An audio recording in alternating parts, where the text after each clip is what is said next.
അപ്പൊ കബറിങ്ങ പോയിട്ട് സംസാരിച്ചാലേ ശിർക്ക് തെറ്റിദ്ധരിക്കണ്ട. പിന്നെയോ മൂസ നബി അലൈഹിസ്സലാത്തു വസ്സലാം മുഹമ്മദ് നബിയുമായി സംസാരിക്കുന്നത് ആ ലോകത്ത് വെച്ച് അല്ലാഹു സുബ്ഹാനഹു വ തആല മൂസാ നബിയെ മുഹമ്മദ് നബിയുടെ മുമ്പിൽ ജീവനോടെ അങ്ങ് കൊണ്ടുവന്ന് നിർത്തിയിരിക്കുകയാണ്. അപ്പൊ ജീവനോടെ ഒരാൾ നമ്മുടെ മുമ്പിൽ നിൽക്കുമ്പോൾ നമുക്ക് അയാളോട് സംസാരിക്കാം, അങ്ങോട്ടും ഇങ്ങോട്ടും വർത്താനം പറയാം. അതിനിപ്പോ എന്തേ തെളിവുള്ളൂ? നമ്മളിങ്ങനെ നടന്നു പോകുമ്പോ മൊഹീദ്ദീൻ ശൈഖ് ഉണ്ട്, അല്ലാഹു തആല അങ്ങനെ ജീവിപ്പിച്ച് നിർത്തിയിരിക്കുന്നു. അപ്പൊ മൊഹീദ്ദീൻ ശൈഖിനാ എന്തൊക്കെ വർത്താനം കൈഫഹാലിക്കെന്ന് ചോദിക്കുക, ഇങ്ങോട്ടും പറയാം എന്തൊക്കെ എന്റെ വർത്താനം ഇങ്ങോട്ടും ചോദിക്കുക, അതിനല്ലേ തെളിവാവുള്ളൂ. എന്നാൽ ഇവിടെ മൂസ നബി അലൈഹിസ്സലാത്തു വസ്സലാമിനെ മരിച്ചുപോയ മൂസാ നബിയോട് മുഹമ്മദ് നബി വർത്താനം പറഞ്ഞിട്ടില്ല, മുമ്പിലുള്ള മൂസ നബിയോടാണ് സംസാരിച്ചത്. അതേപോലെ തന്നെ ആ അവസരത്തിലുള്ള പ്രത്യേകമായ കാലഘട്ടത്തിന്റെ ശേഷം പിന്നീട് നബി സല്ലല്ലാഹു അലൈഹി വസല്ലം ഈ ഭൂമിപ്പുറത്ത് ഒരുപാട് കാലഘട്ടത്തിൽ ജീവിച്ചു. ഒരുപാട് പ്രശ്നങ്ങളുണ്ടായി, ഒരുപാട് പ്രയാസങ്ങളുണ്ടായി. ഒരിക്കലെങ്കിലും മൂസ നബിയെ വിളിച്ചുകൊണ്ട് സഹായം ചോദിച്ചതായിട്ട് രേഖയില്ല. ഒരിക്കലും മൂസ നബി അലൈഹിസ്സലാത്തു വസ്സലാമിനെ വിളിച്ച് സഹായം തേടിയിട്ടില്ല. അതുകൊണ്ട് തന്നെ ഇത് മരണപ്പെട്ടവരെ വിളിച്ച് മുഹീദ്ദീൻ ശൈഖേ രക്ഷിക്കണേ, ബദരീങ്ങളെ കാക്കണേ എന്നിങ്ങനെ മരിച്ചു മൺമറഞ്ഞുപോയ മഹാത്മാക്കളെ വിളിച്ച് പ്രാർത്ഥിക്കുന്നതിന് ഈ സംഭവം ഒരിക്കലും രേഖയല്ല എന്ന് എന്റെ സഹോദരൻ ഓർമ്മപ്പെടുത്തുന്നു. ഇനിയുണ്ടോ നിങ്ങളെ ചോദ്യം ഉണ്ടോ? അടുത്ത ചോദ്യം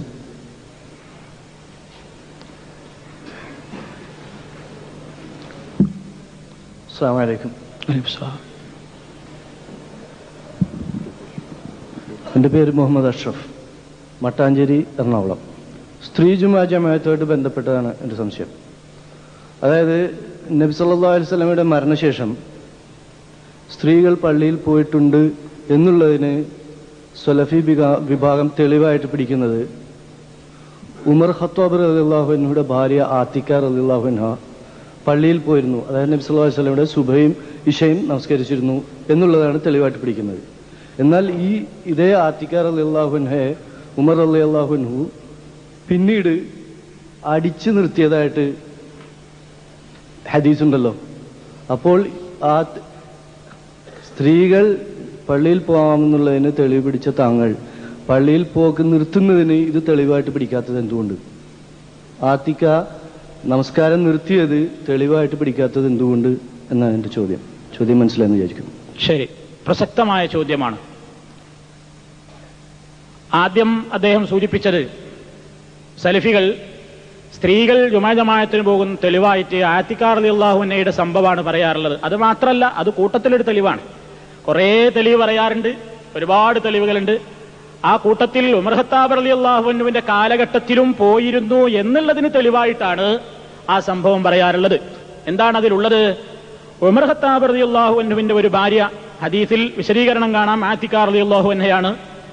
അവർ സുബഹിക്കും ഇശാഇനും ഉമർ ഖത്താബ് റളിയല്ലാഹു അൻഹുവിന്റെ പള്ളിയിൽ തന്നെ പങ്കെടുക്കാറുണ്ടായിരുന്നു. അത് സഹോദരന്റെ ചോദ്യം, ആ പോക്കിനെ തെളിവ് പിടിക്കുന്ന നിങ്ങൾ പിന്നീട് ഉമർ റളിയല്ലാഹു അൻഹു അവരെ അടിച്ചു നിർത്തിയിട്ടുണ്ടല്ലോ, ആ നിർത്തിയതിനെ എന്താ നിങ്ങൾ തെളിവാക്കാത്തത് എന്നാണ് ചോദ്യം. എന്നാൽ ആ സഹോദരനോട് സൂചിപ്പിക്കുന്നു, ഇത് മൗലവിമാർ നിങ്ങളെ തെറ്റിദ്ധരിപ്പിച്ചതാണ്. മൗലവിമാർ നിങ്ങളെ തെറ്റിദ്ധരിപ്പിച്ചാണ്. ആയിഷ ആത്തിക്ക റളിയല്ലാഹു അൻഹയെ ഈ പള്ളി പോണത് പാടില്ല എന്ന് പറഞ്ഞിട്ട് ഉമർ ഖത്താബ് റളിയല്ലാഹു അൻഹു എന്നല്ല ആരും തന്നെ ഈ പള്ളി പോകൽ ഹറാമാന്ന് പറഞ്ഞിട്ട് ആരും അടിച്ചിട്ടില്ല. ഒരാൾക്കും ഒരു തെളിയിക്കാൻ സാധ്യമല്ല. ശരിക്കും ശ്രദ്ധിച്ചോ, ആത്തിക്ക റളിയല്ലാഹു അൻഹു പള്ളിയിൽ പോകാൻ പാടില്ല, നീ പള്ളിയിൽ പോകുന്നത് ഹറാമാണെന്ന് പറഞ്ഞിട്ട് പൊരയിൽ വെച്ച് ആത്തിക്ക റളിയല്ലാഹു അൻഹയെ ഉമറെന്നല്ല ഒരാളും അടിച്ചിട്ടില്ല, ആ അടിയുടെ പേരിൽ നിർത്തിയിട്ടില്ല. പിന്നെന്താണ് സംഭവം? ഒരു കഥയിൽ പറയുന്നുണ്ട് ഉമർ ഖത്താബ് റളിയല്ലാഹു അൻഹു അടിച്ചു. എങ്ങനെ? ഉമറിനത് ഇഷ്ടല്ലായിരുന്നു പോക്ക്. എന്താ ഇഷ്ടല്ലാത്തത്? അത് ആത്തിക്ക റളിയല്ലാഹു അൻഹയുടെ പ്രത്യേക കേസാ. അവർ അതീവ സുന്ദരിയായ ഒരു സ്ത്രീ ആയിരുന്നു ആത്തിക്ക റളിയല്ലാഹു അൻഹ. അവരുടെ സൗന്ദര്യത്തിൽ മതിമറന്നുകൊണ്ട് പല ആൾക്കാരും അവരുടേതായ ഉത്തരവാദിത്തങ്ങളിൽ നിന്ന് വരെ മാറി നിന്ന ചരിത്രങ്ങൾ ഉണ്ടായിട്ടുണ്ട്. അത്രയും അതീവ സുന്ദരിയായ ആത്തിക്ക റളിയല്ലാഹു അൻഹ അവരെ ഉമർ ഖത്താബ് റളിയല്ലാഹു അൻഹു കല്യാണം കഴിക്കുമ്പോ തന്നെ അവരുടെ ഷർത്ത് എന്താണെന്നറിയാം? ഉമറിനോട് നിങ്ങൾ എന്നെ കല്യാണം കഴിച്ചോളിയും, പക്ഷെ ഒരു ഡിമാൻഡ് ഉണ്ട്, 2 ഡിമാൻഡ് ഉണ്ട്. ഒന്ന്, എന്നെ തല്ലാൻ പാടില്ല. ഉമർ റളിയല്ലാഹു അൻഹുവിനോട് ആത്തിക്ക പറയണം, നിങ്ങൾ എന്റെ പുജാപ്പിളയാകുകയാണെങ്കിൽ എനിക്ക് 2 ഉപാധിയുണ്ട്. ഒന്ന്, നിങ്ങൾ എന്നെ തല്ലാൻ പാടില്ല. രണ്ടാമത്തെ ഉപാധി, എനിക്ക് മദീനത്തെ പള്ളിയിൽ പോയി നിസ്കരിക്കണം, അതിനെന്നെ തടയാൻ പാടില്ല. ആ ഉപാധി അംഗീകരിച്ചുകൊണ്ട് ഉമർ ഖത്താബ് റളിയല്ലാഹു അൻഹു ആതിക ബീവിയെ കല്യാണം കഴിച്ചു. ഇവിടെ നിങ്ങൾ മനസ്സിലാക്കി വെക്കണം, മുസ്ലിയാന്മാര് തെറ്റിദ്ധരിപ്പിക്കുന്ന ഒരു പോയിന്റ് മനസ്സിലാക്കി വെച്ചോ. പള്ളിയിൽ പോകൽ ഹറാമാണ് എന്ന് വഖർന ഫീ ബുയൂതികുന്ന എന്ന ആയത്തിറങ്ങിയതിന് ശേഷം, അല്ലെങ്കിൽ റസൂലുള്ളാഹി വിരോധിച്ചു എന്ന് പറയുന്ന ആൾക്കാർ മനസ്സിലാക്കട്ടെ, ആതിക ബീവി പള്ളിയിൽ പോകാൻ അനുവാദം ചോദിച്ചപ്പോൾ ഉമർ റളിയല്ലാഹു അൻഹു എന്തിനാ അനുവാദം കൊടുത്തത്? ഉമറിന് ആതികനെ കിട്ടാൻ വേണ്ടിയിട്ട് ഒരു ഹറാമിന് കൂട്ടുന്നതാ? ആയിക്കോട്ടെ, എന്നാലും എനിക്ക് തന്നെ വേണം എന്ന് വിചാരിച്ചിട്ട് നീ പള്ളിയിൽ പോകുകയാണെങ്കിലും ആ ഹറാമിന് ഞാൻ കൂട്ടു നിൽക്കാം എന്ന് പറഞ്ഞതാണോ? ഒരിക്കലും ഉമർ റളിയല്ലാഹു അൻഹുവിനെ കുറിച്ച് അങ്ങനെ ചിന്തിക്കാൻ വരെ ഒരു മുഅ്മിനിന് പാടില്ലല്ലോ.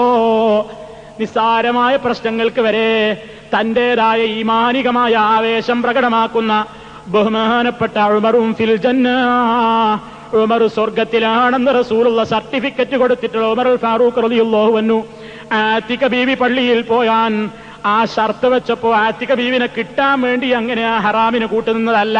അപ്പൊ അതിന്റെ അർത്ഥം എന്താ? പെണ്ണുങ്ങൾ പള്ളിയിൽ പോകല് ഹറാമല്ല. ഹറാമാണെങ്കിൽ ഒരു ഹറാമിന് ഒരാൾ ഷർത്ത് വെക്കുവോ?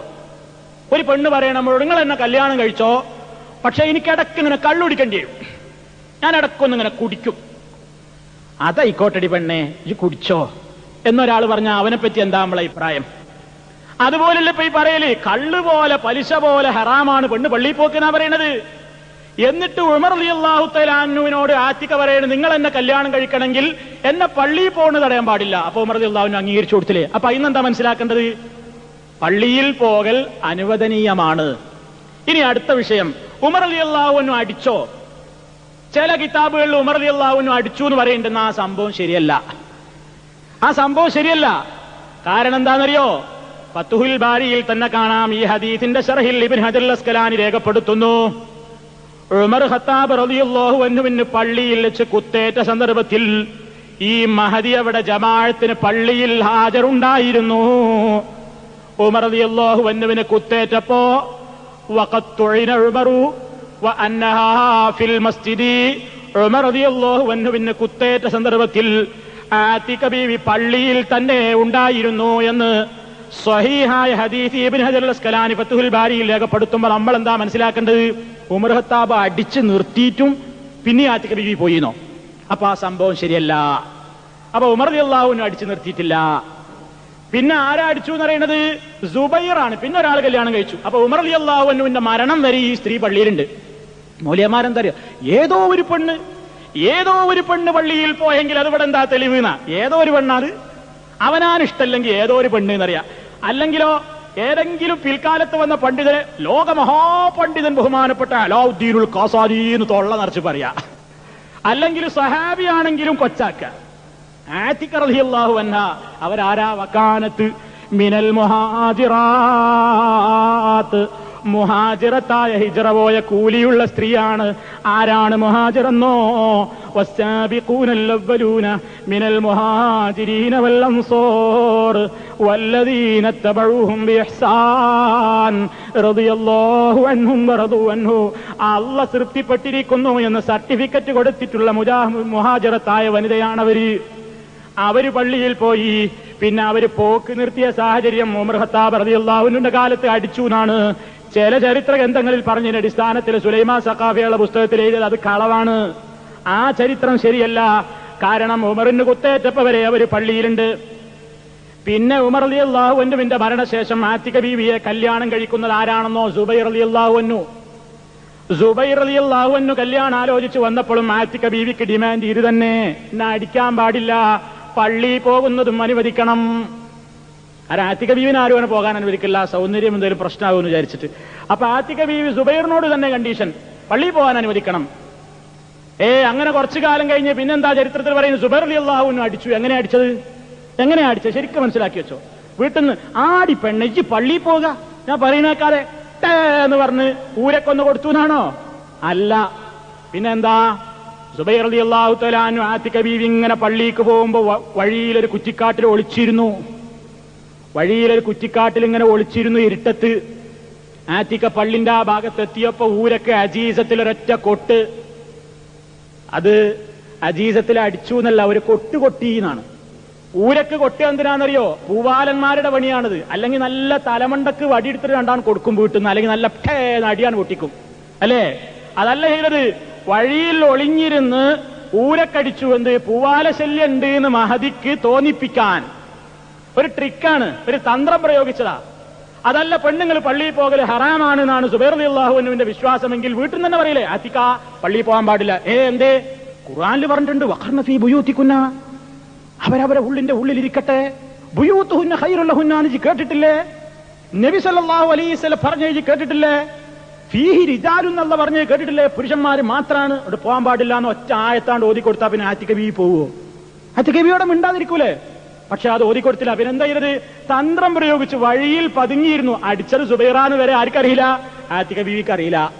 അടിച്ചതിന്റെ പുജാപ്പളയെന്ന് വരെ അറിയില്ല. പതുക്കെ ആത്തിക പുറപ്പെടണമെന്ന് നോക്കിയിട്ട് സുബൈർ വീട്ടിൽ നിന്ന് ഇങ്ങനെ ഒളിച്ചും പാത്തും പതുക്കെ ഒരു കുറ്റിക്കാട്ട് പോയി ഒളിച്ചിരുന്നിട്ട് ആത്തിക പോണ വഴിയിലെത്തിയപ്പോ ഇരുട്ടത്ത് പിന്നിൽ വന്നിട്ട് ഊരൊക്കെ ഒരു കൊട്ടാൻ കൊടുത്തു. അപ്പൊ ആത്തിക ബീവി റളിയല്ലാഹു അൻഹു പറഞ്ഞു, എന്ത്? ഫസദ സമാൻ, കാലൊക്കെ നശിച്ചുപോയി, പൂവാലന്മാരിറങ്ങിന്, ഇങ്ങനെയാണെങ്കിൽ ഈ പള്ളിയിൽ പോണില്ല ഞാന് എന്നും പറഞ്ഞിട്ട് അവർ നിർത്തി എന്നാണ് ചില ചരിത്രങ്ങളിൽ കാണുന്നത്. അപ്പോൾ എന്തിനാ നിർത്തിയത്? ആയത്തുണ്ട് വഖർന ഫീ ബുയൂതികുന്ന, അത് എനിക്ക് ഇപ്പോഴാ മനസ്സിലായത്, ഞാൻ പോണില്ല എന്ന് പറഞ്ഞില്ല. ബുയൂതുഹുന്ന ഖൈറുൽ ലഹുന്ന എന്ന് ഹദീസുണ്ട്, അതുകൊണ്ട് ഞാൻ പോണില്ല എന്ന് പറഞ്ഞിട്ടില്ല. പിന്നെ ഫസദ സമാൻ, കാലഘട്ടം ദുഷിച്ചു. അത് തോന്നിപ്പിക്കാനാണ് മറ്റേ ആള് വഴിയിൽ ഒടുങ്ങിയിരുന്ന് അടിച്ചതും. അപ്പൊ എന്തായെന്ന് മനസ്സിലാക്കേണ്ടത്? അങ്ങനെ ഒരു പ്രശ്നം ഉണ്ട് എന്നുണ്ടെങ്കിൽ അവര് പോകണ്ട. എന്നാൽ അത് പള്ളിയിൽ പോകുമ്പോൾ മാത്രമാണോ? അങ്ങാടിയിൽ പോകുമ്പോൾ പ്രശ്നം ഉണ്ടെങ്കിലും ഇറങ്ങാൻ പാടില്ല. ഒരാൾ അങ്ങാടിയിൽ പോകുമ്പോൾ പ്രശ്നമാണ്, പൂവാല ശല്യം ഉണ്ട്, ആ പെണ്ണ് അങ്ങാടിക്കും പോകാൻ പാടില്ല. ഒരു പെണ്ണും ആസ്പത്രിയിൽ പോയാലും വഴിയില്ല, പൂവാല ശല്യം ഉണ്ട്, അവൾ ആസ്പത്രിയിലും പോണ്ട. ഏതിനും അതാണ് ആ വിഷയത്തിലുള്ള വിധി. അതല്ലാതെ സഹോദരൻ ചോദിച്ചതുപോലെ ആത്തിക ബീവി പോയത് തെളിവാക്കുന്ന നിങ്ങൾക്ക് ആത്തിക ബീവി നിർത്തിയാൽ എന്താ തെളിവാകാത്തത്? രണ്ട് വശമുണ്ട്. ഒന്ന് ഉമർ റളിയല്ലാഹു അൻഹു ചെയ്തിട്ടില്ല, ഉമർ റളിയല്ലാഹു അൻഹുവിന്റെ മരണം വരെ ചെയ്തിട്ടില്ല, മരിക്കുമ്പോൾ പള്ളിയിലുണ്ടവര്. പിന്നെ ചെയ്തു എന്ന് പറയുന്നത് സുബൈറാണ്. അങ്ങനെയാകുമ്പോ പിന്നെ എന്താ? രണ്ട് സംഭവം ഉണ്ട് എന്നാണോ? എന്നാ പിന്നെ ഇന്നെന്താ തെളിവെന്നറിയോ? രണ്ട് സംഭവം ഉണ്ട് എന്ന് വെക്കുക. ഉമറും അടിച്ചു, സുബൈറും അടിച്ചു. എന്നാ പിന്നെ ഇന്ന് തെളിവെടുക്കേണ്ടത് ഓരോരുത്തരും ഓരോ പെണ്ണുങ്ങളെ കല്യാണം കഴിക്കുക, അടിക്കുക, എന്നിട്ട് അവളെ കാര്യം തീർക്കുക. വേറൊരു പെണ്ണിനെ വേറൊരു പുതിയാപ്പളെ കല്യാണം കഴിക്കുക, അവനും അടിക്കുക. കാരണം ഉമറത്താബും അടിച്ചു, പിന്നെ സുബൈറും അടിച്ചു, അപ്പൊ എല്ലാവരും അടിച്ചു നിർത്തുക എന്നതിനാണ് തെളിവ്. ഒരാൾ അടിച്ചു നിർത്തിയത് പിന്നെ വീണ്ടും അതിനെ വകവെക്കാതെ ആ പെണ്ണ് വീണ്ടും പോകുക, അങ്ങനെയൊന്നും അതുകൊണ്ട് മനസ്സിലാക്കപ്പെടാൻ പറ്റില്ല. അതുകൊണ്ട് തന്നെ അവർ നിർത്തിയത് പ്രത്യേക സാഹചര്യത്തിലാണെങ്കിൽ അത്തരം സാഹചര്യങ്ങളിൽ അത്തരത്തിൽ പോകണ്ട എന്നതല്ലാതെ, അതുകൊണ്ട് ഇസ്ലാമിൽ അനുവദിക്കപ്പെട്ട സ്ത്രീകൾക്കുള്ള പള്ളിപ്രവേശം ജമാഅത്തിന് പങ്കെടുക്കുക എന്നുള്ളത് ഹറാമാണെന്നതിന് അത് രേഖയല്ലാത്തത് കൊണ്ടാണ് മുജാഹിദുകൾ അത് രേഖയായി പറയാത്തത്. അതല്ലാതെ കണ്ട് ഇഷ്ടമുള്ളത് സ്വീകരിച്ചിട്ട് ഇഷ്ടമില്ലാത്തത് തള്ളിക്കളഞ്ഞതല്ല എന്ന് ഓർമ്മപ്പെടുത്തുന്നു. സഹോദരന്റെ സംശയം തീർന്നിരിക്കുമെന്ന് വിചാരിക്കുന്നു.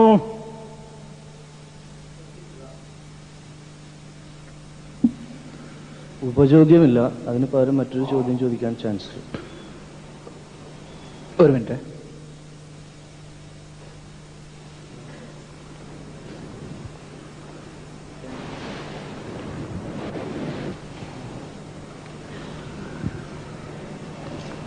അത് താങ്കളുടെ ഒരു കാസറ്റിൽ നിന്ന് കേട്ടതാണ്, അതിൻ്റെ അടിസ്ഥാനത്തിൽ എനിക്ക് സംശയം വന്നത്.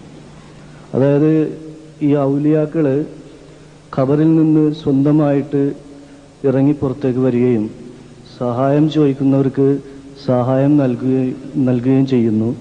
കൂടാതെ ഖിദ്ർ അലൈഹിസ്സലാം അബൂ ഹനീഫ റഹ്മത്തുള്ളാഹി അലൈഹിയുടെ ഖബറിൽ നിന്നാണ് ശരീഅത്ത് പഠിച്ചത് എന്നും താങ്കളുടെ ഒരു പ്രസംഗത്തിൽ ഞാൻ കേൾക്കുകയുണ്ടായി. സത്യത്തിൽ ഇങ്ങനെ ഒരു സുന്നികളുടെ ഒരു പ്രസംഗ വേദിയിലോ അല്ലെങ്കിൽ മറ്റുള്ളിടത്തോ ഇതുവരെ കേട്ടിട്ടില്ല, അങ്ങനെ ആരും പറയുന്നതും കേട്ടിട്ടില്ല. അപ്പോൾ താങ്കൾക്ക് ഇത് എവിടെ നിന്ന് കിട്ടിയെന്ന് ഞാൻ ആലോചിക്കുന്നത്. സുന്നികൾക്ക് ഇതിന് വിശ്വാസമുണ്ടോ ഇല്ലെന്ന് എനിക്കറിയില്ല. അപ്പോൾ താങ്കൾക്ക് ഇതിനുള്ള തെളിവുണ്ടോ അതല്ല വല്ല തട്ടിവിട്ടതാണോ ഇങ്ങനെ, അതാണ് എനിക്കറിയേണ്ടത്. അൽഹംദുലില്ലാ, അങ്ങനെ ചോദിക്കണം നിങ്ങൾ. അതിന് ചോദിക്കുന്നത് എനിക്കിഷ്ടാ. നിങ്ങൾ തട്ടിവിട്ടതല്ലേ, നുണ വിട്ടതല്ലേ? അല്ല സഹോദര, നമുക്കുള്ളതന്നെ പറയാൻ ഒരുപാടുണ്ട്. പിന്നെ അതിൻ്റെ ഇടയിൽ ഇല്ലാത്തത് പറയണ എന്തിനാ? അദ്ദേഹത്തിന്റെ ചോദ്യം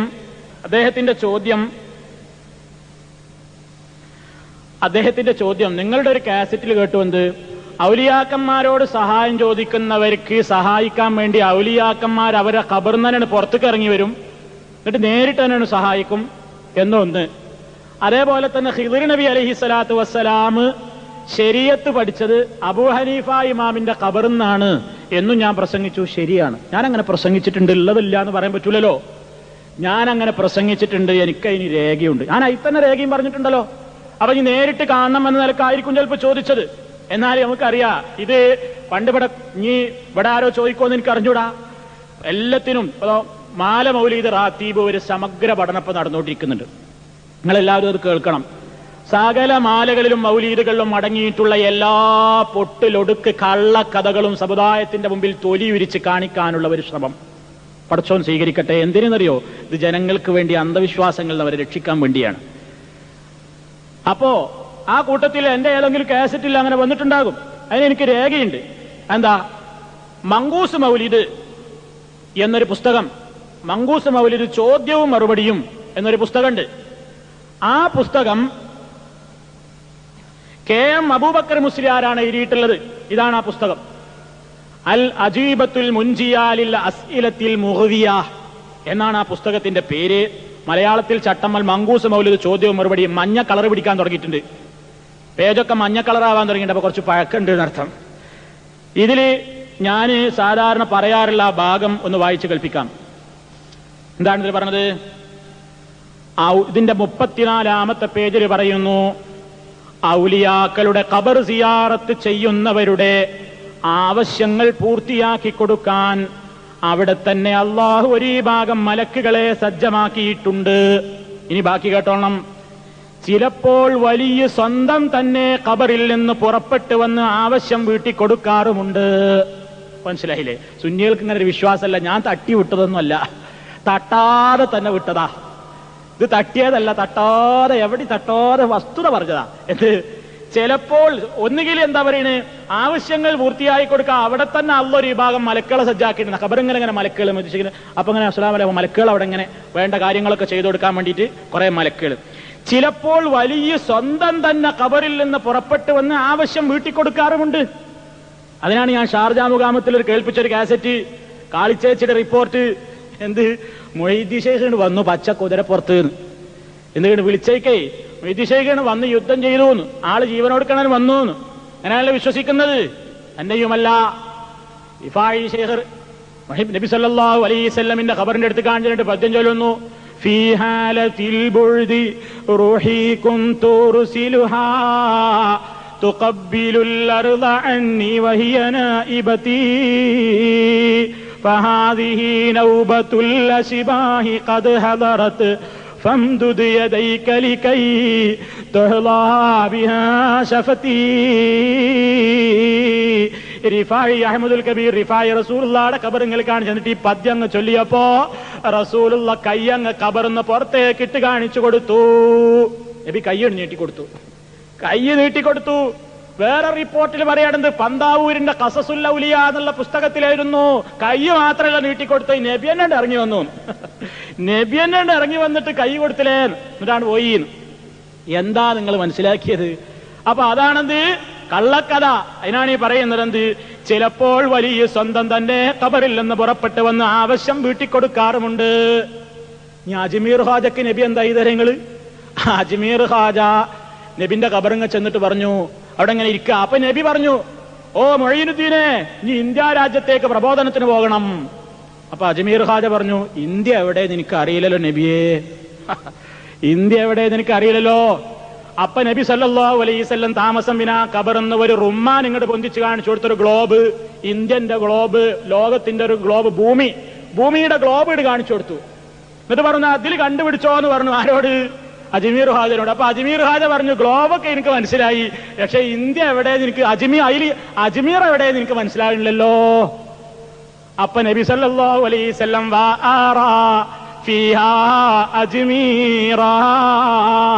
റസൂലുള്ളാഹിയുടെ മറ്റേ കയ്യുമങ്ങ് പൊക്കിയിട്ട് അജ്മീർ എന്ന് പറയുന്ന ഗ്രാമത്തിന്റെ മേലെ റസൂലുള്ളാഹിയുടെ വിരലങ്ങ് വെച്ച് കാണിച്ചു കൊടുത്തപ്പോ പറഞ്ഞു, ഇപ്പൊ മനസ്സിലായി, ഇന്ന് ഞാൻ പൊയ്ക്കോളാം.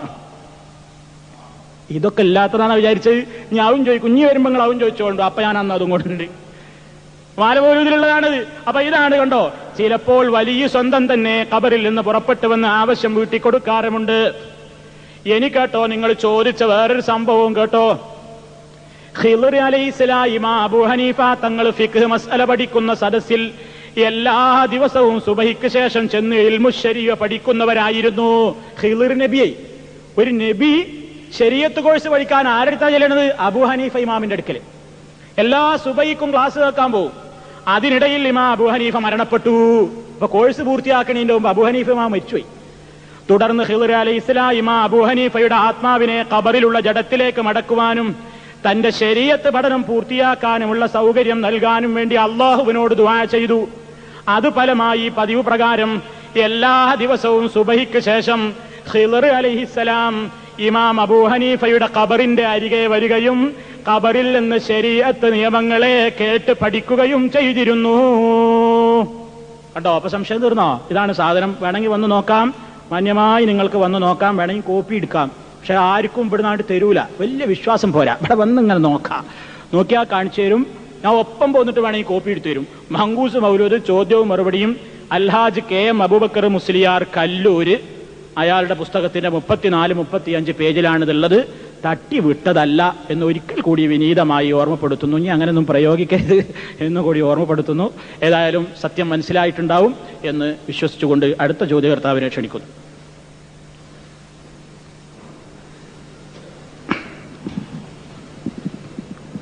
അസ്സലാമു അലൈക്കും. നീലേശ്വരം തൈക്കടപ്പുറം. അമ്പ്യാക്കളുടെ മുജിദത്തെല്ലാം ഔലിയാക്കളുടെ കറാമത്തായും സംഭവിക്കും എന്ന് മുസ്ലിയാമാരുടെ വാദത്തെപ്പറ്റി നിങ്ങൾക്ക് എന്താണ് പറയാനുള്ളത്? അമ്പിയാക്കന്മാരുടെ മുഅ്ജിസത്തെല്ലാം ഔലിയാക്കന്മാർക്ക് കറാമത്തായും വരും എന്ന വാദം ഇസ്ലാമികമല്ല. അതാണ് പറയാനുള്ളത്. ഇസ്ലാമികല്ല. കാരണം അമ്പിയാഇന്റെ മുഅ്ജിസത്തെല്ലാം ഔലിയാക്കൾക്കും കറാമത്തായിട്ട് വരും. കുറെ ചർച്ച ചെയ്യാണ്ട്. എല്ലാവർക്കും മനസ്സിലാകുന്ന ഒറ്റ ഉദാഹരണം പറയാം. മഹാനായ മുഹമ്മദ് മുസ്തഫ സല്ലല്ലാഹു അലൈഹി വസല്ലമിന്റെ ഏറ്റവും വലിയ മുഅ്ജിസത്ത് എന്താ? ഖുർആനാ. ആ ഖുർആൻ ഇങ്ങനെ ഔലിയക്ക് ഇറങ്ങോ? അതിന് കറാമത്തായിട്ട് വരുമോ? മുഹമ്മദ് നബി സല്ലല്ലാഹു അലൈഹി വസല്ലമിന് കിട്ടിയ ആ മുഅ്ജിസത്ത് ഇനി ഒരാൾക്ക് കറാമത്തായിട്ട് കിട്ടുമോ? കിട്ടൂല. അപ്പൊ അത് തന്നെ ആ വാദത്തിന് ഏറ്റവും വലിയ തെളിവാണെന്ത്? അമ്പിയാക്കന്മാരുടെ മുഅ്ജിസത്തൊക്കെ ഔലിയാക്കന്മാർക്ക് കറാമത്തായിട്ട് ഉണ്ടാകും. എന്നാൽ അമ്പിയാക്കൾക്കുണ്ടായ ചില മുഅ്ജിസത്തുകൾ ചിലപ്പോൾ ഔലിയാക്കന്മാർക്ക് കറാമത്തായിട്ടും വന്നേക്കാം. അതിവിടെ എതിരല്ല. പക്ഷെ എല്ലാം അങ്ങനെ ഉണ്ടായില്ല. അങ്ങനെ ഉണ്ടാകുമെന്ന് പറയുന്നത് ശരിയുമല്ല എന്ന് ഓർമ്മപ്പെടുത്തുന്നു. ഉപചോദ്യം ഉണ്ടോ? ഇല്ലെങ്കിൽ അടുത്താണ്.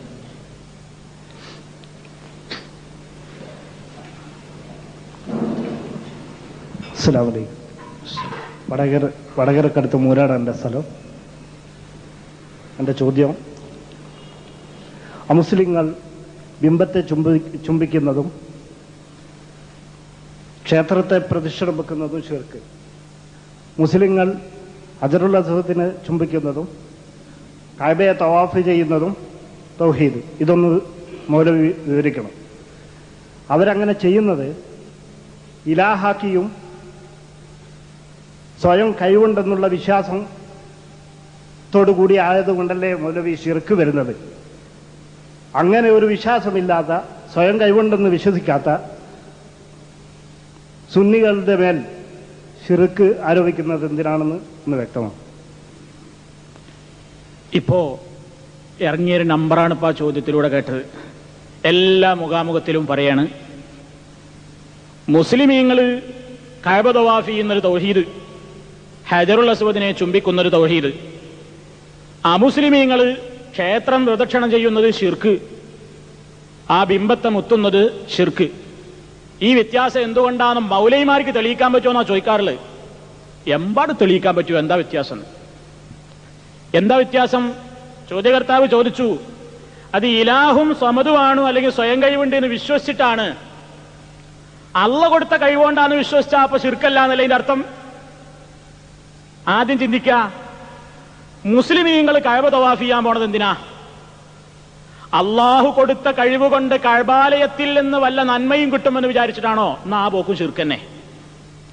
മുസ്ലിമീങ്ങൾ ഹജറുൽ അസ്വദ് മുത്തുന്നത് എന്തിനാ? അള്ളാഹു കൊടുത്ത കഴിവുകൊണ്ട് ഈ കല്ല് നമ്മെ സഹായിക്കുമെന്ന് വിശ്വസിച്ചുകൊണ്ടാണോ? എന്നാൽ മുസ്ലിമിന്റെ ഹജറുൽ അസ്വദ് മുത്തലും ശിർക്കാണ്. ഇനി അമുസ്ലിം അമ്പലത്തിലേക്ക് പോകുന്നത് എന്തിനാ? അമ്പലം സമതാന്ന് വിശ്വസിച്ചിട്ടാ? ബിംബം സമതാന്ന് വിശ്വസിച്ചിട്ടാ? അല്ല. അപ്പൊ എന്താ അവിടുത്തെ വ്യത്യാസം? ഇലാഹാക്കലോ സമതാണെന്ന് വിശ്വസിക്കലോ അല്ല. പിന്നെയോ ഇലാഹാക്കിയാലും ശരി, സമതാണെന്ന് വിശ്വസിച്ചാലും ശരി, ഇല്ലെങ്കിലും ശരി, അള്ളാഹു സുബ്ഹാനഹു വ തആല നമ്മളോട് കഅബൻ തവാഫ് ചെയ്യാൻ പറഞ്ഞത് അള്ളാഹുവിന്റെ റസൂൽ അങ്ങനെ ചെയ്യാൻ പറഞ്ഞ ഇത്തിബാഇന്റെ കൂലി കിട്ടാൻ വേണ്ടിയിട്ടാണ്. ഹജറുൽ അസ്വദിനെ മുത്തുന്നത് ആ കല്ലിൽ നിന്ന് എന്തെങ്കിലും നന്മയോ പുണ്യമോ ഇങ്ങോട്ട് കല്ല് നമുക്ക് അള്ള തന്ന കഴിവുകൊണ്ട് സ്വയമല്ല. മുശ്രിക്കീങ്ങൾക്കും അങ്ങനെ വിശ്വാസമല്ല, ബിംബം സ്വന്തം സഹായിക്കുന്നു, ഇല്ല, ഒക്കെ സർവേശ്വരൻ കൊടുത്ത കഴിവും തന്നെ. അപ്പൊ മുസ്ലിമീങ്ങൾ വിശ്വസിക്കാണ് ഹജറുൽ അസ്വദിന് അള്ള കൊടുത്ത കഴിവുകൊണ്ട് ഹജറുൽ അസ്വദ് നമ്മളെ സഹായിക്കുമെന്ന് വിശ്വസിച്ച് മുത്തിയാൽ അതും ശിർക്കാണ്. അത് മുസ്ലിമായി എന്നുള്ളതുകൊണ്ട് ശിർക്കല്ലാതാവില്ല. പിന്നെ എന്തിനാ ഹജറുൽ അസ്വദ് മുത്തുന്നത്? ഉമർ ഖത്താബ് റളിയല്ലാഹു തആല അൻഹു ഹജറുൽ അസ്വദ് മുത്തുന്ന അവസരത്തിൽ പറയുന്നു, ഏ കല്ലേ, ഇന്നി ലഅലമു അന്നക ഹജറുൻ ലാ തദുറു വലാ തൻഫഉ വലൗലാ അന്നി റഅയ്തു റസൂലല്ലാഹി സ്വല്ലല്ലാഹു അലൈഹി വസല്ലം ഖബ്ബലകി മാ ഖബ്ബൽതുകി. നിന്നെ ഞാൻ മുത്തുന്നത് നിനക്ക് എന്തെങ്കിലും എനിക്ക് ഉപകാരമോ ഉപദ്രവമോ ചെയ്യാൻ കഴിയുമെന്ന് വിശ്വസിച്ചുകൊണ്ടല്ല. അങ്ങനെ എനിക്കൊരു വിശ്വാസമേ ഇല്ല. എന്റെ നേതാവ് നബിയുനാ മുഹമ്മദുർ റസൂലുള്ളാഹി സ്വല്ലല്ലാഹു അലൈഹി വസല്ലം നിന്നെ ചുംബിക്കുന്നത് ഞാൻ കണ്ടിട്ടില്ലായിരുന്നുവെങ്കിൽ ഞാൻ നിന്നെ ചുംബിക്കുമായിരുന്നില്ല. അപ്പൊ നബി ചുംബിച്ച ഇത്തിബാഇന് വേണ്ടിയാണ് നമ്മളും ചുംബിക്കുന്നത്. അതല്ലാതെ കണ്ട് ആ കല്ല് നമ്മളെ അള്ള കൊടുത്ത കഴിവുകൊണ്ട് ആ കല്ല് നമുക്ക് വല്ല ഉപകാരമോ ഉപദ്രവമോ ചെയ്യുമെന്ന് വിശ്വസിച്ചുകൊണ്ടല്ല. കഅബയെ തവാഫ് ചെയ്യുന്നതും അന്നലക്കല്ല, ഇത്തിബാഇന് വേണ്ടിയാണ്. എന്നാൽ ബിംബങ്ങളുടെ മുമ്പിൽ പോയി മുത്തുന്നതും അമ്പലത്തെ പ്രദക്ഷിണം വെക്കുന്നതും ഈ വിശ്വാസത്താലല്ല. പിന്നെ ഏത് വിശ്വാസം അവർക്കുള്ളത്?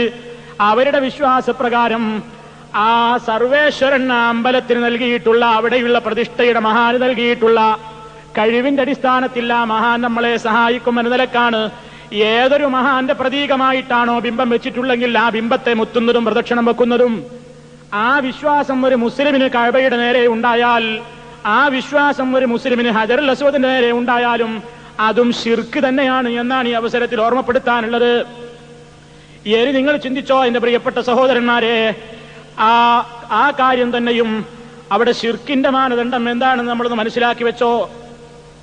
പിന്നെ ചില ആൾക്കാർ ഇപ്പോ പിന്നെ ഒരാളൊരു പുസ്തകം എഴുതിയിട്ടുണ്ട്, നമ്മളോട് ചോദിക്കണ് എന്ത് ശിർക്കാകുന്നതും ശിർക്കാകാത്തതിന്റെ ഈ മാനദണ്ഡം എന്താണെന്നാ ചോദിക്കണേ. എങ്ങനെ ശിർക്കാകുന്നത്, എങ്ങനെ ശിർക്കാകാത്തത്, മാനദണ്ഡം പറയണമെന്നാണ്.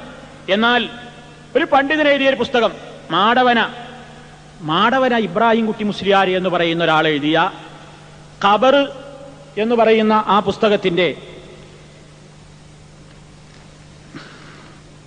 മഖ്ബറ ആചാരവും അനാചാരവും എന്നൊരു പുസ്തകമുണ്ട്.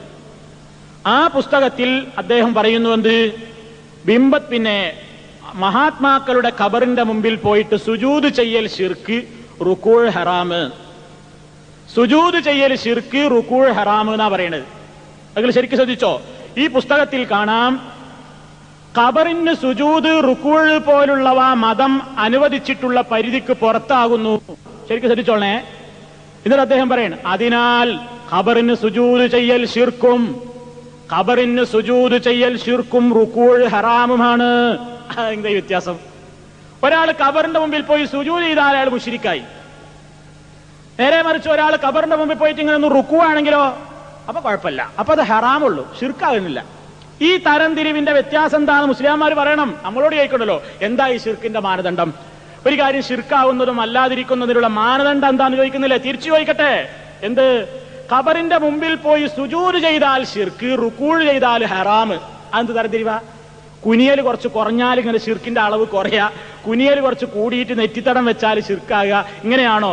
ശിർക്ക് ഇങ്ങനെ കുനിയൽ കൂടുമ്പോ ശിർക്കാകുക, കുനിയൽ കുറയുമ്പോ ഹറാമാകുക എന്നാണോ? അപ്പൊ ഇതിനെന്താ മാനദണ്ഡം? ഇങ്ങനെ ഒരു മാനദണ്ഡം ഏതാണോ ആ മാനദണ്ഡം തന്നെയാണ് എല്ലാം ശിർക്കാകാനും കാരണം. പിന്നെ വേറൊരാൾ പറയുന്നത്, വേറൊരാളെ പുസ്തകത്തില് ഭീമാപള്ളി ചരിത്രം എന്ന ഒരു പുസ്തകം, ഇത് ദുബൈയിൽ നിന്ന് ജാമിയ സഅദിയ അറബിയ അവരുടെ കമ്മിറ്റിയുടെ സീലോട് കൂടിയുള്ള പുസ്തകമാണ്. ആ പുസ്തകത്തിൽ നിന്നൊരു ഉദ്ധരണി ഞാൻ നിങ്ങളെ വായിച്ചു കേൾപ്പിക്കുകയാണ്. എന്താ വായിച്ചു കേൾപ്പിക്കുന്നത്? ശരിക്കും ശ്രദ്ധിച്ചോളണം, വ്യത്യാസം മനസ്സിലാക്കാൻ വേണ്ടിയാ പറയുന്നത്. ഔലിയാക്കളെ, നിങ്ങൾ ഞങ്ങളുടെ അസുഖം ഭേദപ്പെടുത്തി തരേണമേ, ഈ പ്രാർത്ഥന ശിർക്കാകുന്നു, അതുകൊണ്ട് ഈ തരത്തിലുള്ള പ്രാർത്ഥന നാം ഒഴിവാക്കേണ്ടതാണ്. കേട്ടില്ലേ? നിങ്ങളെ ബുക്കല്ല. പിന്നെന്താ? ഭീമാപള്ളി ചരിത്രം ആരാ എഴുതിയത്? KP അഹമ്മദ് മുസ്ലിയാർ എഴുതിയ ഭീമാപള്ളി ചരിത്രം എന്ന പുസ്തകത്തിന്റെ 53-ാമത്തെ പേജിൽ കാണാം. എന്ത്? ഔലിയാക്കളെ, നിങ്ങൾ ഞങ്ങളുടെ അസുഖം ഭേദപ്പെടുത്തി തരണമേ, ഈ പ്രാർത്ഥന ശിർക്കാകുന്നു. എങ്ങനെ ശിർക്കായത്? അതെങ്ങനെ എനിക്ക് ശിർക്കായത്? അതുകൊണ്ട് ഈ തരത്തിലുള്ള പ്രാർത്ഥന നാം ഒഴിവാക്കേണ്ടതാണ്. പിന്നെ എന്തേ പറയാൻ പാടുള്ളൂ? ശുഹദാക്കളെ, ഔലിയാക്കളെ, ഞങ്ങളുടെ വിഷമങ്ങൾ ദൂരീകരിക്കാൻ വേണ്ടി നിങ്ങൾ അള്ളാഹുവോട് പ്രാർത്ഥിക്കണമേന്നേ പറയാൻ പാടുള്ളൂ. നിങ്ങൾ അള്ളാഹിനോട് പ്രാർത്ഥിക്കണേന്നേ പറയാൻ പാടുള്ളൂ. നിങ്ങൾ ഭേദമാക്കി തരണേന്ന് പ്രാർത്ഥന ശിർക്കാണ്. എങ്ങനെ ശിർക്കായത്? ഔലിയാക്കന്മാര് സമദാന്ന് വിശ്വസിച്ചിട്ടാണെന്ന് ഇവിടെ പറഞ്ഞിട്ടില്ല. ഇലാഹാണെന്ന് വിശ്വസിച്ചുകൊണ്ടായതിനാൽ ശിർക്കാന്ന് പറഞ്ഞിട്ടില്ല. പിന്നെ എന്താണ് ഇവിടുത്തെ മാനദണ്ഡം? ആ മാനദണ്ഡം തന്നെയാണ് അവരോട് പ്രാർത്ഥിക്കുമ്പോഴും ശിർക്കാണ് എന്ന് പറയാനുള്ളത്. ഇതാണ് ഈ അവസരത്തിൽ ഓർമ്മപ്പെടുത്താനുള്ളത്. അപ്പോ ഇവര് അമ്പലത്തിന്റെ മുമ്പിൽ പോയിട്ട് ചെയ്താല് അതൊക്കെ ശിർക്കും, നമ്മൾ എവിടെ പോയി ചെയ്താലും അതൊക്കെ തൗഹീദും എന്നിങ്ങനെ ഒരു വാദല്ല. ഒരാളുടെ ആ നിലക്ക് അയാളുടെ വിശ്വാസം എന്ത്, അയാൾ എന്ത് പ്രതീക്ഷിച്ചുകൊണ്ടാണ് പോകുന്നത്? അള്ള കൊടുത്ത കഴിവെന്ന് തന്നെ ഹജറുൽ അസ്വദ് നമ്മളെ സഹായിക്കുമെന്ന് വിശ്വസിച്ചുകൊണ്ടാണോ? എന്നാൽ അപ്പോക്കും പാടില്ല, സമാധാനമൊന്നും വിശ്വസിക്കേണ്ടതില്ല എന്ന് ഓർമ്മപ്പെടുത്തുന്നു.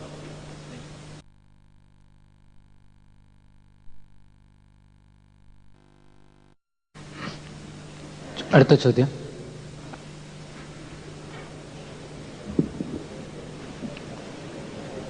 അസ്സലാമു അലൈക്കും. എൻ്റെ പേര് അബ്ദുസ്സലാം.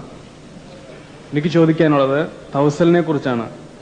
തവസ്സൽ സാധാരണയായി ഷിർക്കായിട്ടാണ് പരിഗണിക്കാറ്.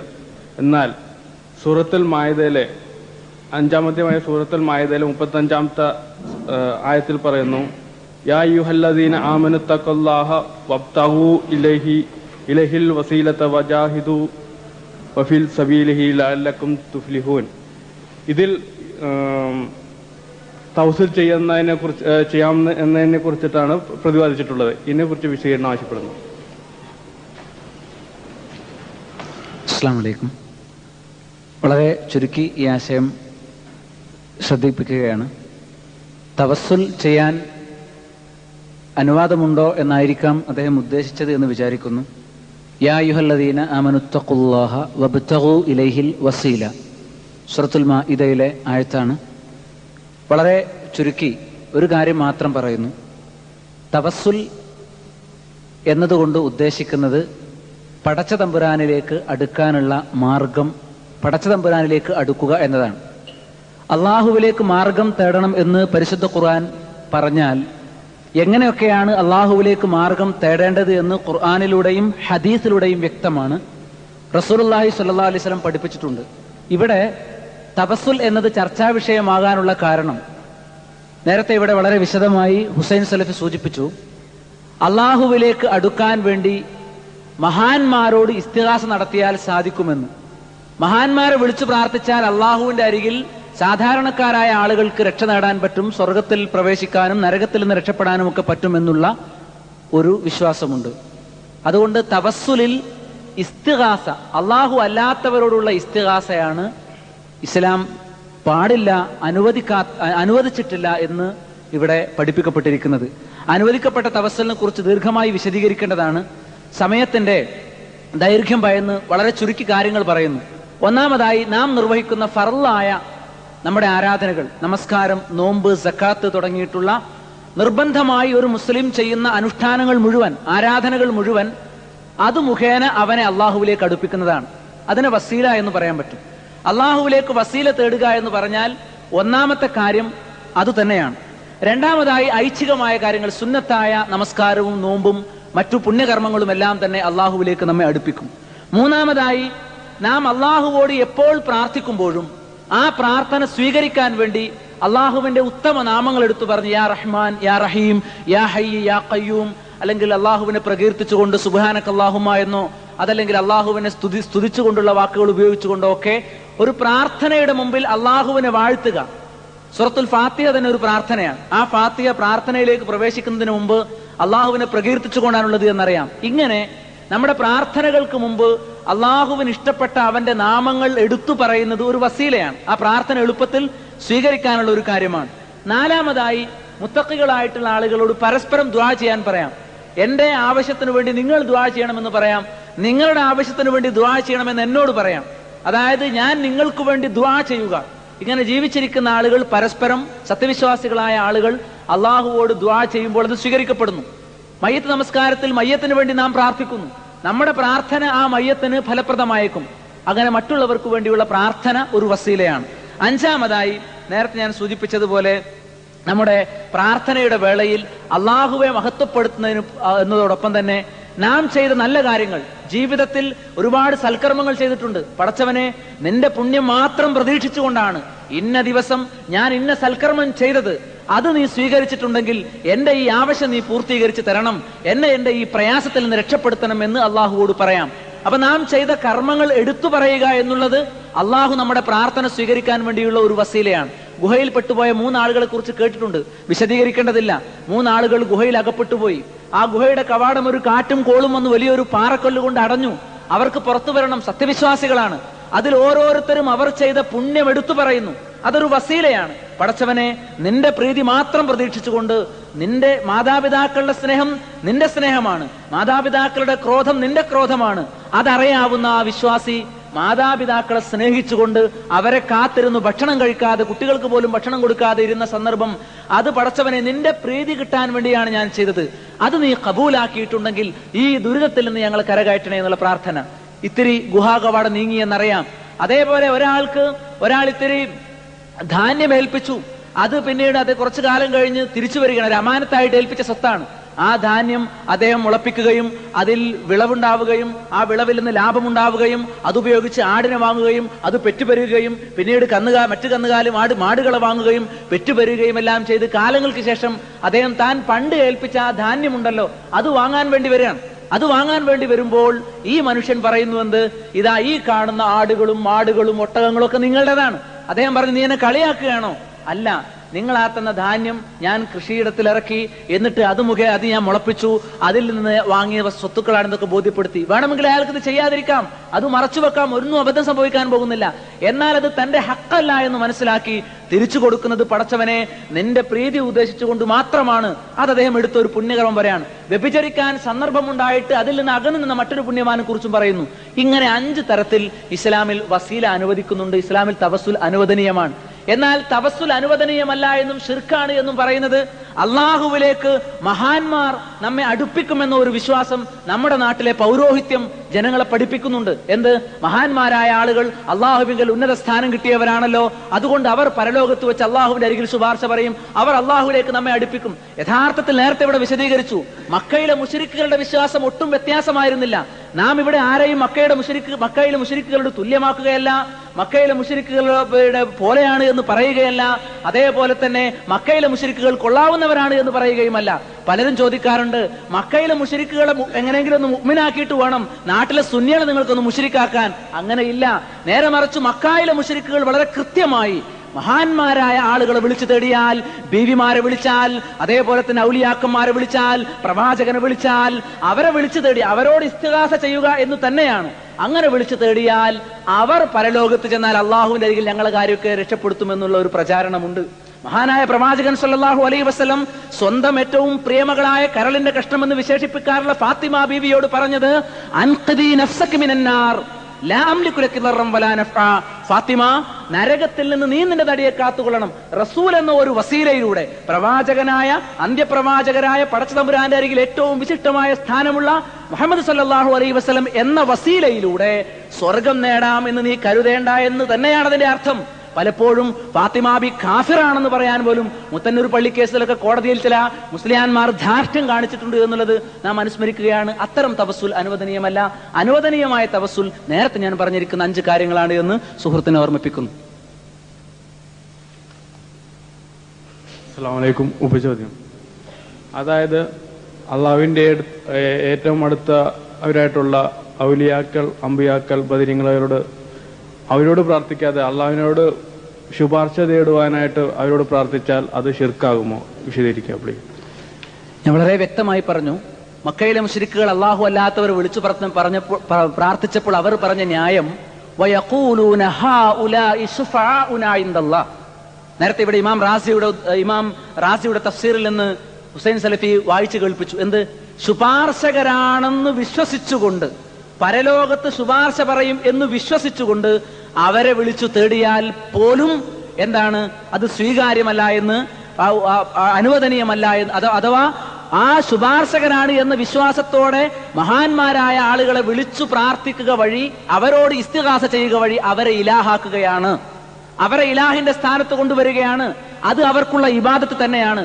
അതുകൊണ്ട് ശുപാർശകരാണ് എന്ന വിശ്വാസത്തോടെ തേടുന്ന സ്വഭാവം മക്കാ മുശ്രിക്കുകളുടേതാണ് എന്നാണ് 10ാമത്തെ സൂറ യൂനുസിലെ 18ാമത്തെ ആയത്തിലൂടെ അവരുടെ വാദമായിട്ട് പ്രവാചകൻ അവർ പറഞ്ഞത്, ഞങ്ങൾ ദൈവമാണെന്ന്, അവർ അള്ളാഹുവെ പോലെ കഴിവുള്ള, സ്വയം കഴിവുള്ള ദൈവമാണെന്ന് വിശ്വസിക്കുന്നില്ല. അള്ളാഹുവിന്റെ അരികിൽ ശുപാർശ പറയാൻ ഇവർക്ക് കഴിയുമെന്ന് ഞങ്ങൾ വിശ്വസിക്കുന്നുള്ളൂ. വയഖൂലൂന ഹൗലായി ശുഫാഉന ഇൻദല്ലാഹ് എന്നൊക്കെയാണ്. ഇനി അങ്ങനെ വിളിച്ചു പ്രാർത്ഥിക്കാൻ മറ്റൊരു മഹാന്മാരെ വിളിച്ചു പ്രാർത്ഥിച്ചാൽ അതുകൊണ്ട് പടച്ച തമ്പുരാന്റെ അരികിൽ ശുപാർശ കിട്ടുമായിരുന്നെങ്കിൽ, വല്ല നേട്ടവും കിട്ടുമായിരുന്നെങ്കിൽ അത് പടച്ചവനാണ് പഠിപ്പിക്കേണ്ടത്. പരിശുദ്ധ ഖുർആനിൽ അങ്ങനെ ഒരു ആയത്ത് കാണാൻ സാധ്യമല്ല, അനുവദിക്കുന്ന ആയത്തുകൾ കാണാൻ സാധ്യമല്ല. അതേപോലെ കാര്യം നേടാൻ വേണ്ടി ഇങ്ങനെ ഇടയാളന്മാരിലൂടെ അള്ളാഹുലേക്ക് അടുപ്പിക്കുന്ന അവസ്ഥയില്ല. നേരെ മറിച്ച്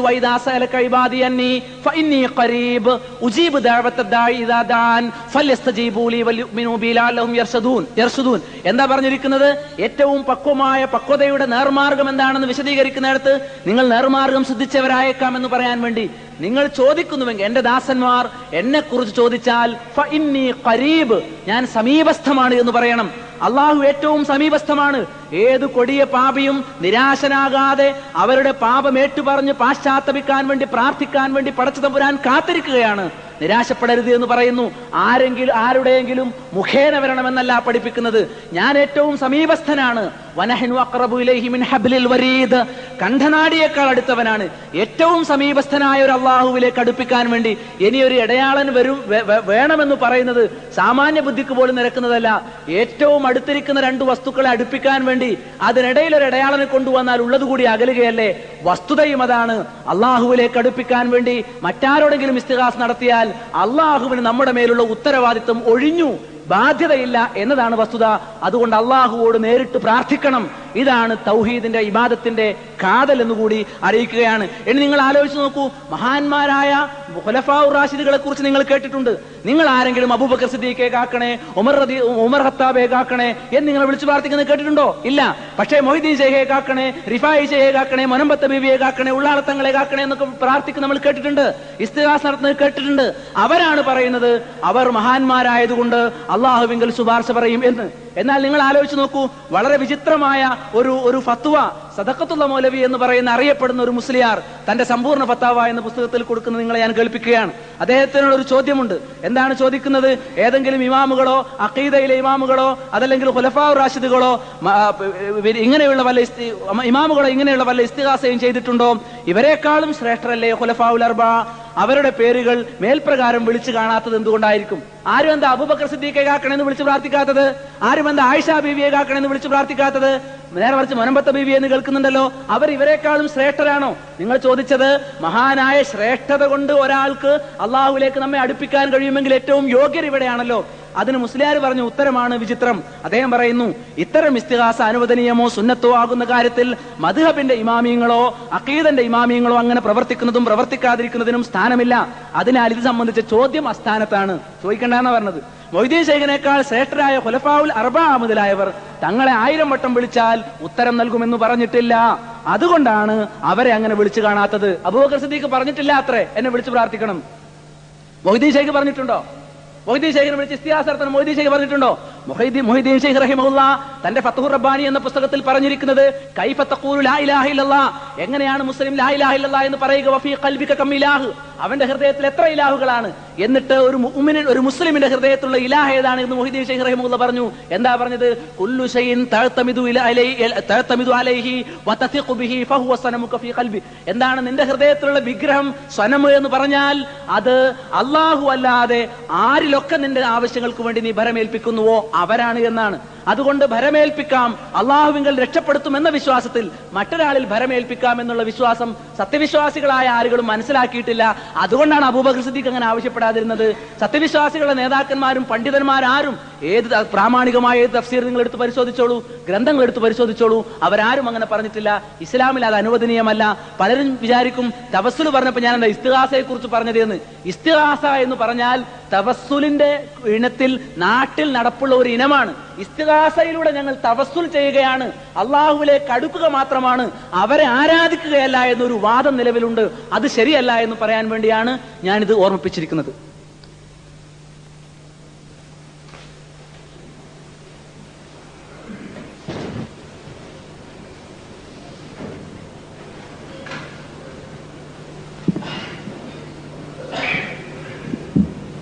അസ്സലാമു അലൈക്കും. എൻ്റെ പേര് ബീരാവു, തൃശ്ശൂർ കയ്പമംഗലം. തൗഹീദ് ഒരു സമഗ്ര പഠനം എന്ന് നെല്ലിക്കുത്ത് MK ഇസ്മായിൽ മുസ്ലിയാർ എഴുതിയ ഒരു പുസ്തകം വായിച്ചപ്പോഴുള്ള സംശയമാണ് എന്നെ ചില ചോദ്യങ്ങൾക്ക് പ്രേരണ നൽകിയത്. അതിലെ സുന്നത്തും അംഗീകരിക്കുന്നു എന്ന അധ്യായത്തിലെ 538 പേജിലെ ഒരു ഖണ്ഡികയാണ് ഞാൻ വായിക്കുന്നത്. അതാണ് എനിക്ക് സംശയം. ഇമാം റാസിയുടെ റിപ്പോർട്ടാണ് കൊടുത്തിരിക്കുന്നത്. അതിൻ്റെ മലയാളം മാത്രം ഞാൻ വായിക്കാം. കാര്യങ്ങൾ നിയന്ത്രിക്കുന്നവർ തന്നെയാണ് സത്യം എന്ന് അള്ളാഹു പറഞ്ഞത് പ്രകാരം ഈ ലോകത്തിലെ കാര്യങ്ങൾ നിയന്ത്രിക്കുന്നത് ഉന്നതന്മാരായ അർവാഹുകളാകുന്നു. അപ്പോൾ അഊദു ബി കലിമാത്തില്ലാഹി താമത്തി എന്നത് മനുഷ്യർ ഉന്നതമായ അർവാഹുകളോട് സഹായത്തെ ചോദിക്കലാവുന്നു. ഇപ്പോൾ അള്ളാഹു അല്ലാത്തവരും കാര്യങ്ങൾ നിയന്ത്രിക്കുമെന്നും അവരോട് അപേക്ഷിക്കണമെന്നും വ്യക്തമായി എന്ന് അദ്ദേഹം ഇവിടെ പ്രസ്താവിക്കുന്നു. അതിനെ സംബന്ധിച്ച് ഒരു വിശദീകരണം ആവശ്യപ്പെടുന്നു. നെല്ലിക്കുത്ത് ഇസ്മായിൽ മുസ്ലിയാരുടെ തൗഹീദ് ഒരു സമഗ്ര പഠനം എന്ന പുസ്തകത്തിൽ നിന്നാണ് അദ്ദേഹം ചോദിച്ചിരിക്കുന്നത്. അതായത് അഊദു ബി കലിമാത്തില്ലാഹി താമ്മാത്തി, ഇത് അള്ളാഹുവിന്റെ പ്രവാചകൻ മരിച്ചുപോയ മഹാന്മാരായ ആത്മാക്കളോട്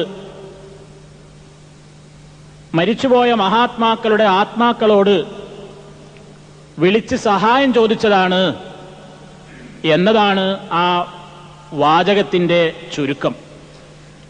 എന്നാൽ ഇത് നബി സല്ലല്ലാഹു അലൈഹി വസല്ലമിന്റെ പേരിൽ അപരാധം പറയുന്നതാണ്.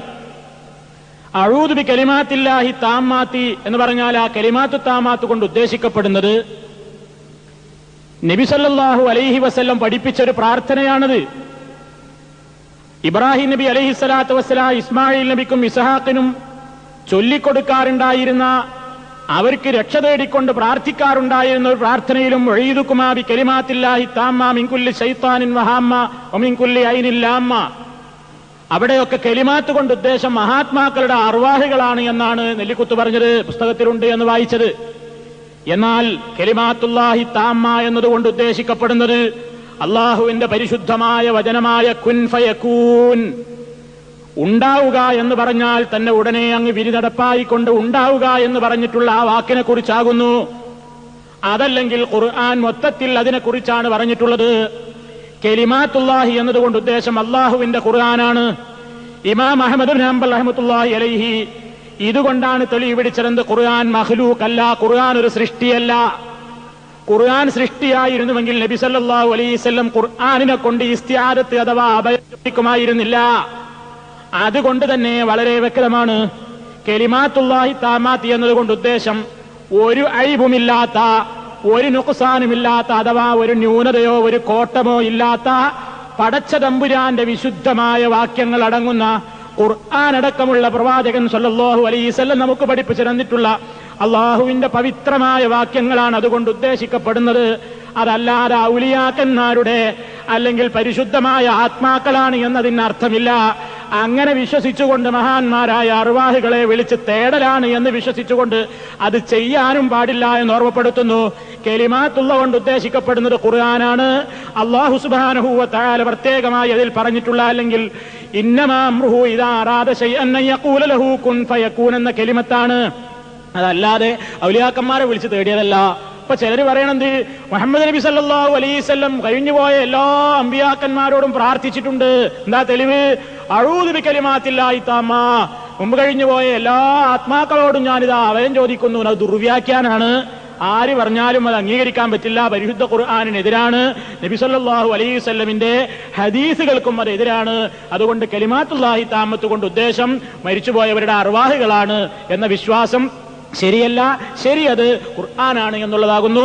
ഇമാം അഹ്മദ് ബിൻ ഹംബൽ റഹ്മത്തുള്ളാഹി അലൈഹി വളരെ വ്യക്തമായി അത് വ്യാഖ്യാനിച്ചതായി നമുക്ക് ഫത്ഹുൽ ബാരി അടക്കമുള്ള അതേപോലെയുള്ള മറ്റു ഗ്രന്ഥങ്ങളിലൊക്കെ നമുക്ക് കാണുവാനും സാധിക്കുന്നതാണ് എന്ന് ഓർമ്മപ്പെടുത്തുന്നു. ഉപചോദ്യമുണ്ടോ? ഇല്ലെങ്കിൽ ഒരു സംശയം. മഹാനായ ഷെയ്ഖുൽ ഇസ്ലാം ഇബ്നു തൈമിയയുടെ ആഗമനത്തിന് മുമ്പ് പണ്ഡിത ലോകം മോചിതത്തുകളും കറാമത്തുകളും മരണത്തിന് ശേഷവും മുങ്കത്തിയാവുകയില്ല എന്ന് വാദിക്കുകയും ഇസ്തിഗാസ അനുദിനീയമാക്കപ്പെടുകയും ചെയ്തിരുന്നു എന്ന് അദ്ദേഹം വാദിക്കുന്നു. അതിന് എന്താണ് വിശദീകരണം? ഇബ്നു തൈമിയക്ക് മുമ്പ് ആരും ഇസ്തിഗാസയെ എതിർത്തിട്ടില്ല എന്ന് വാദിക്കുന്നു എന്നാണോ നിങ്ങളുടെ സംശയം? അതാണോ? ഇബ്നു തൈമിയക്ക് മുമ്പ് ഇസ്തിഗാസയെ ആരും എതിർത്തിട്ടില്ല എന്നാണോ? പുസ്തകത്തിൽ പറഞ്ഞത് അങ്ങനെ. പുസ്തകത്തിൽ അങ്ങനെ പലതും പറയും. പക്ഷെ പ്രമാണങ്ങളിലുള്ളത് ഇബ്നു തൈമിയക്ക് മുമ്പ് ആദ്യമായി പറഞ്ഞത് വേറെ ആരുമല്ല, ഇബ്നു തൈമിയ അല്ല പറഞ്ഞത്. പരിശുദ്ധ ഖുർആൻ തന്നെ അല്ലാഹു നബി സല്ലല്ലാഹു അലൈഹി വസല്ലമിനോട് കൽപ്പിക്കുന്നു, ഖുൽ ഇന്നമാ അദഉ റബ്ബി വലാ ഉശ്രികു ബിഹി അഹദാ. ഓ നബിയേ, പറഞ്ഞേക്കൂ, ഇന്നമാ അദഉ റബ്ബി, ഞാൻ എന്റെ റബ്ബിനോട് മാത്രമേ പ്രാർത്ഥിക്കുന്നുള്ളൂ. വലാ ഉശ്രികു ബിഹി അഹദാ, ഞാൻ അവനിൽ ഒരാളെയും പങ്കു ചേർക്കുന്നതല്ല. അതുപോലെ തന്നെ ഖുർആൻ ഇനിയും കേട്ടോ, വഅന്നൽ മസാജിദ ലില്ലാഹി ഫലാ തദ്ഉ മഅല്ലാഹി അഹദാ, നിശ്ചയമായും ആരാധനാലയങ്ങൾ പള്ളികൾ അല്ലാഹുവിനുള്ളതാണ്. ഫലാ തദ്ഉ, നിങ്ങൾ വിളിച്ച് പ്രാർത്ഥിക്കരുത്, മഅല്ലാഹി, അല്ലാഹുവിനോടൊപ്പം അഹദൻ, ഒരാളെയും എന്ന് പറഞ്ഞാൽ അതിൽ എല്ലാവരും പെട്ടുകഴിഞ്ഞു. അമ്പിയാക്കളും പെട്ടു, ഔലിയാക്കളും പെട്ടു, ജിന്നുകളും പെട്ടു, മലക്കുകളും പെട്ടു. ഒരാളെയും വിളിച്ചു പ്രാർത്ഥിക്കാൻ പാടില്ല. പരിശുദ്ധ ഖുർആൻ തന്നെ പറഞ്ഞിട്ടുണ്ട്, അങ്ങനെ നിങ്ങൾ വിളിച്ചു പ്രാർത്ഥിച്ചിട്ട് പ്രയോജനമില്ല, നിങ്ങൾക്ക് അവർ ഉത്തരം ചെയ്യുന്നതല്ല. ഇനി കേട്ടുവെന്ന് നിങ്ങൾ അവരെ വിളിച്ചാൽ നിങ്ങളുടെ വിളി അവർ കേൾക്കുന്നതല്ല. ഇനി വലൗ സമിഉ എന്ന് കേട്ടു എന്ന് സങ്കല്പിച്ചാൽ തന്നെയും മസ്തജാബൂലക്കും, അവർ നിങ്ങൾക്ക് ഉത്തരം ചെയ്യുന്നതല്ല എന്ന് വളരെ വ്യക്തമായി അല്ലാഹു തആല പറയുമ്പോ പിന്നെ ഇബ്നു തൈമിയയാണ് ലോകത്തിൽ ആദ്യമായി പറഞ്ഞത് എന്ന് പറഞ്ഞത് സുബ്കിയാണ്. അതും കേട്ടോളിൻ, സുബ്കിയാണത് പറഞ്ഞത്. എന്നാ നമുക്ക് പറയാനുള്ളത്, അല്ലാഹു അല്ലാത്ത മരിച്ചുപോയ മഹാത്മാക്കളെ വിളിച്ച് പ്രാർത്ഥിക്കാം, ഇസ്തിഗാസ നടത്താമെന്ന് ലോകത്താദ്യം പറഞ്ഞത് സുബ്കിയാണ്. സുബ്കിക്ക് മുമ്പ് ആരും പറഞ്ഞിട്ടില്ല. സുബ്കിക്ക് മുമ്പ് ലോകത്താരും മരിച്ചുപോയ മഹാത്മാക്കളോട് ഇസ്തിഗാസ നടത്താമെന്ന് പറഞ്ഞിട്ടില്ല. അതാണ് നിങ്ങൾ മനസ്സിലാക്കി വെക്കേണ്ടത് എന്ന് ഓർമ്മപ്പെടുത്തുന്നു. അടുത്ത ആള് വേഗം വരണം. പ്രസക്തമായ ഉപചോദ്യങ്ങളല്ലെങ്കിൽ സമയം പരിഗണിച്ച് ഉപേക്ഷിക്കുന്നതാണ് നല്ലത്. ഒക്കെ അടുത്ത ശിവസേന നേതാക്കന്മാർ മുസ്ലിങ്ങളെ കൊല്ലണമെന്ന് പറയുന്നത് പോലെ സുന്നികളെ കൊല്ലൽ നിർബന്ധമാണെന്ന് അൽമനാറിൽ എഴുതിയതായിട്ട് അറിയാൻ കഴിഞ്ഞു. ഇതിനെക്കുറിച്ചൊന്ന് വിശദീകരിക്കുകയും ഇതിനുവേണ്ടി ശിവസേന നേതാക്കന്മാർ നൽകിയ തുകയെക്കുറിച്ച് താങ്കൾക്കൊന്ന് വിശദീകരിക്കാമോ? ഇന്നാ ലില്ലാഹി വ ഇന്നാ ഇലൈഹി റാജിഊൻ. ഇത് പ്രകോപിപ്പിക്കാൻ വേണ്ടിയിട്ടുള്ളൊരു ചോദ്യമായിരിക്കും. ഞാൻ എന്തായാലും അത് മനസ്സിലാക്കിക്കൊണ്ട് തന്നെ പ്രകോപിതനാകുന്നില്ല. ശിവസേന നേതാക്കന്മാര് കാസറ്റ് കേട്ടിട്ടുണ്ടാവൂല്ലേ? മറ്റേ ഇപ്പോ മുഖാമുഖങ്ങളിലൊക്കെ പറയണത് ആദ്യമായി ഇന്ത്യയിലെ മുസ്ലിമീങ്ങളെ കൊല്ലണം എന്ന് പറഞ്ഞത് ബാൽ താക്കറെയും ഉമാഭാരതിയുമാണ്. ഇപ്പോൾ മൂന്നാമതായി പറഞ്ഞത് അരീക്കോട്ടെ NV ഇബ്രാഹിമാണ്. അൽമനാറിൽ പറഞ്ഞിട്ടുണ്ട് സുന്നികളെയൊക്കെ കൊല്ലണം എന്ന് അൽമനാറിൽ എഴുതിയിട്ടില്ല. അതിന് ശിവസേന നേതാക്കന്മാരൊന്നും തന്നിട്ടില്ല. പിന്നെ ശിവസേന നേതാക്കന്മാരോടും BJP-ക്കാരോടൊക്കെ തോള് കൈയിട്ട് നടക്കുകയും അവർക്ക് അങ്ങോട്ടും ഇങ്ങോട്ടും കൊടുക്കും വാങ്ങുകയൊക്കെ ചെയ്യണ ആരാന്നൊക്കെ ഇപ്പൊ ഇവിടെ ഞാൻ പറയണോ? അത് എന്നെ കൊണ്ട് പറയിപ്പിക്കണോ? പലർക്കും അറിയാലോ. അടൽ ബിഹാരി വാജ്പേയിയുടെ മൗലൂദ് എന്ന് പറഞ്ഞിട്ട് സുന്നികൾ തന്നെ ഇറക്കിയിട്ടുള്ള അവരുടെ ഒരു പ്രസിദ്ധീകരണത്തിൽ കാണാം. അപ്പോ വാജ്പേയിയുടെയും രാജഗോപാലിന്റെയും അതേപോലെയുള്ള RSS നേതാക്കന്മാരുടെയൊക്കെ തോളിൽ കൈയിട്ട് നടക്കുകയും ചങ്ങാത്തം കൂടുകയും ഒക്കെ ചെയ്യുന്നത് ആരാണ് എന്ന് ഏതാണ്ട് ബുദ്ധിയുള്ള പത്രം വായിക്കുന്ന ആളുകൾക്കൊക്കെ ഏതാണ്ടൊരു അറിവുള്ളത് കൊണ്ട് ഞാൻ അതിലേക്ക് പ്രവേശിക്കുന്നില്ല. അതുകൊണ്ട് തന്നെ ഒറ്റ കാര്യം ഓർമ്മപ്പെടുത്തുന്നു, സുന്നികളെ കൊല്ലണം എന്ന് എഴുതിയിട്ടില്ല. അതിവിടെ പ്രകോപനം ഉണ്ടാക്കാൻ വേണ്ടി ജനങ്ങളെ ഇളക്കി വിടാൻ വേണ്ടി പറയുന്നതാണ്. പലയിടത്തുനിന്നും വിശദീകരിച്ചിട്ട് വീണ്ടും വീണ്ടും അത് പറയുന്നതാണെന്ത്, സുന്നികളെ കൊല്ലണം സുന്നികളെ കൊല്ലണം എന്നല്ല, ഖബർ ആരാധിക്കുന്ന ആളുകളെ അവരെ കൊല്ലേണ്ടതാണ് എന്ന് ഇബ്നു തൈമിയ്യ റഹ്മത്തുള്ളാഹി അലൈഹിക്ക് ഒരു ഫത്വയുണ്ട് എന്ന് അത് അൽമനാറിൽ എൻ വി ഇബ്രാഹിം സാഹിബ് എടുത്ത് പരിഭാഷപ്പെടുത്തിയതാണ് എന്നതല്ലാതെ കേരളത്തിലെ സുന്നികളെ കൊല്ലണം എന്ന് എൻ വി ഇബ്രാഹിം മാസ്റ്റർ എഴുതിയിട്ടില്ല. അങ്ങനെയാണെങ്കിൽ ഫത്ഹുൽ മൊഈനിൽ കേരളത്തിലെ സുന്നികളെ കൊല്ലണമെന്ന് സൈനുദ്ദീൻ മഹ്ദൂം എഴുതിയിട്ടുണ്ട് എന്ന് പറയേണ്ടി വരും. കാരണം ഫത്ഹുൽ മൊഈനിൽ കാണാം നിസ്കരിക്കാത്തവനെ കൊല്ലൽ നിർബന്ധമാണ്. അപ്പൊ കേരളത്തിലെ സുന്നികളെ കൊല്ലണം എന്നല്ലേ സൈനുദ്ദീൻ മഹ്ദൂം പറഞ്ഞത്? അതിനെന്തേ? ഞങ്ങൾ കേരളത്തിലെ സുന്നികൾ നിസ്കരിക്കുന്നില്ലേ? ഇല്ല, നിസ്കരിച്ചില്ലെങ്കിലും മൗലൂദോദിയ കാര്യമുണ്ടെന്നല്ലേ? നിസ്കരിച്ചോളണം എന്നില്ല.